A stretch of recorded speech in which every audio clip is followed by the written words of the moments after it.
شروع اللہ کا نام لے کر جو بڑا مہربان نہایت رحم والا ہے۔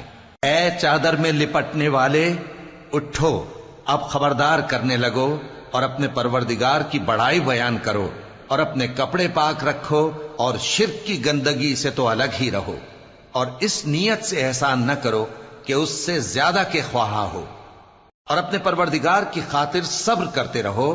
پھر جب سور پھونکا جائے گا تو وہ دن مشکل کا دن ہوگا، یعنی کافروں پر آسان نہ ہوگا۔ مجھے اس شخص سے سمجھ لینے دو جس کو میں نے اکیلا پیدا کیا اور میں نے اس کو بہت سا مال دیا اور ہر وقت حاضر رہنے والے بیٹے دیے اور اس کو ہر طرح کے سامان میں وسعت دی، پھر بھی لالچ رکھتا ہے کہ میں اسے اور زیادہ دوں۔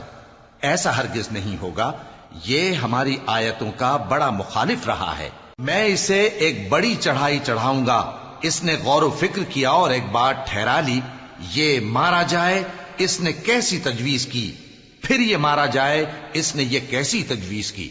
پھر اس نے نگاہ کی، پھر تیوری چڑھائی اور منہ بگاڑا، پھر پیٹ پھیر کر چلا اور تکبر کیا، پھر کہنے لگا یہ تو جادو ہے جو پہلے لوگوں سے برابر ہوتا آیا ہے۔ پھر بولا یہ اللہ کا کلام نہیں بلکہ بشر کا کلام ہے، میں ان قریب اس کو سقر میں داخل کروں گا، اور تم کیا سمجھے کہ سقر کیا ہے؟ وہ ایسی آگ ہے کہ نہ باقی رکھے گی اور نہ چھوڑے گی، اور بدن کو جھلس کر سیاہ کر دے گی۔ اس پر 19 داروغہ ہیں۔